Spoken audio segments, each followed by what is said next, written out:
Welcome back to Face the State. We will turn our discussion now to the opposing side of the background check initiative. John Jorgensen with Nevadans for State Gun Rights is here now to talk about that. John, thank you for joining us. Thank you. Thank you for letting me be here. Okay, so just to start us off, can you tell me generally why your group is in opposition to this measure? This measure is one that creates a great deal of inconvenience for us, as the other group was discussing. You know, they were talking about cheap background checks. I recently moved here from California. Background checks were over $100. So don't tell me they're cheap. They're not cheap.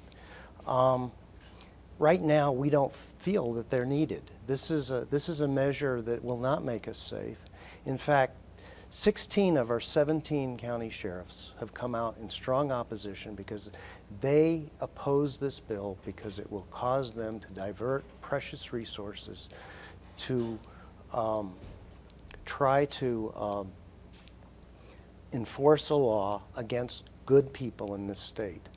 And that's not where we want our law enforcement resources applied. In fact, the chief law enforcement officer, our Attorney General, has come out in opposition to this proposition, and so has the governor. They all understand that this does not make us safer. It creates difficulties for the police department and a great deal of inconvenience for the people of the state of Nevada.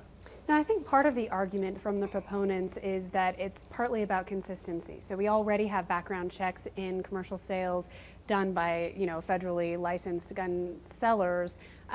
Why then shouldn't we extend it to all sales? Why should we? The question is, why should we extend it to all sales? So would you say the law was originally set up for the FFLs, for the dealers who are dealing in firearms, and that's what it's for. It's not for private individuals. And in fact, in Nevada, you can get a free background check on a private transfer. The state provides for that. If you find somebody that you want to sell a gun to, and that person is somebody you don't know, and you have a great deal of question about whether he should have one or not, you can get a free background check done on him before you sell it. And in fact, it's already against the law for a private seller to sell a gun to somebody who's prohibited. But how would they know if someone is prohibited? By doing the background check, the voluntary background check. Okay, so the argument is that people should be doing this voluntarily. But if I'm selling my gun to my next door neighbor, a friend of mine that I go shooting with every day, I know he's a good guy. I know there's no problem with that. If it's with my hunting buddies, and this transfer is a very serious problem. I've read the language of the proposition, and the way I read it, it says, for me to loan you a gun, we have to go to a range. We have to go to a range that's sanctioned by the government, and then I can loan you my firearm. But I cannot loan you my firearm under any other circumstances. Otherwise, we have to go to an FFL, do the transfer, do the loan, and then when the gun comes back to me, there has to be another background check put on me, my gun, that I have transferred to somebody else, to come back to me. This is very unreasonable. Right. So I think, that's the argument for the transfer situation. Do you have necessarily an opposition to, first, closing the gun show loophole? What is the gun show loophole? Well, it's that someone selling at a gun show isn't required to perform. The laws inside a gun show are exactly the same as the laws outside a gun show. There's no special laws for gun shows. Private sales in gun shows, private sales in outside of gun shows. There's no special law for gun shows. It's splitting hairs a little bit, though, because what really is the difference between a retailer selling a gun at a gun show versus a retailer selling a gun in a store? I'm selling my piece that's my private property. So this is not only just Second Amendment rights, it's property rights. And I'm providing that piece of property to somebody else. So it's different than a retailer. These people are not people that are in business to sell firearms. They're selling off pieces of their collection and or trading them because somebody's got a rifle they like better and vice versa. So they trade. That's the kind of activity we're talking about. And I don't think sticking an FFL in the middle of that is going to do anything to help us right now. I mean, the background checks as they are right now don't work that well. If we really wanted to fix the background check system, then we would do those things necessary to get people who are truly should be prohibited on the list. Right now, there's large numbers of people that are not on the list. Look at the folks that committed the heinous crimes in San Bernardino and Florida, and right after Oregon passed this universal background check, somebody passed a background check and went and killed 9 people. So the background check system is flawed. It needs to be fixed. And if that was what this proposition was about, we'd be supporting it, because we do not want prohibited people from being able to get firearms. That is clearly an issue of safety for Nevadans. Okay. I went to do a little research on this online, and I found a website called armslist.com. It's basically a Craigslist for selling firearms and accessories. I searched Nevada, and I found more than 100 entries of private citizens looking to sell firearms. And it says pretty specifically on the majority of these entries, no questions asked, just requires a Nevada ID and a willingness to sign a private bill of sale. So while the system may exist to do background checks as a private citizen, it seems as if many people aren't doing it. If you look at that, there was a recent study, University of Chicago, where they interviewed criminals who were getting firearms. Criminals get their firearms on the street, as you had mentioned earlier in the show.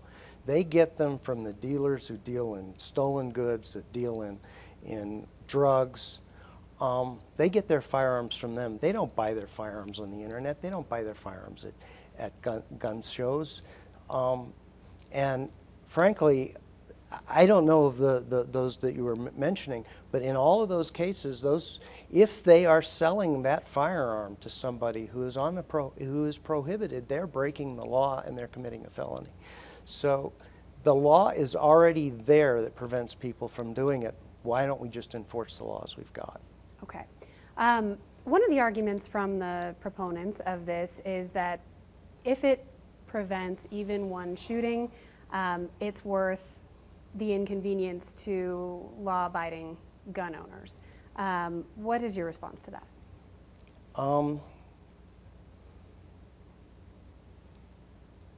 The gun owners, every year, there are between 600,000 and 3 million, and we don't know the exact numbers because this data comes from polling. And this data was confirmed by the CDC study that Obama had ordered last year, or a couple years ago. 600,000 to 3 million uses of a firearm to prevent a crime, save somebody's life, to prevent a crime, by private users, by private owners of firearms. If we take the firearms away from the private owners, we're going to have an increase in crime. We've seen gun ownership more than double in the last 20 years, and homicide rates have over that period of time. It's not all due to private gun ownership, it's also due to good policing. But right now, we need to encourage people to be able to defend themselves. Do you think background checks is discouraging people from being able to defend themselves? Of course. How so?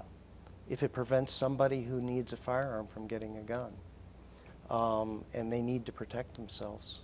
And it would prevent them because they wouldn't want to deal with the hassle? Well, you have to understand the background system is very flawed. There's a lot of background checks that are made every year that are wrong. The person is okay. Remember Ted Kennedy got barred from flying on airplanes because the list was wrong?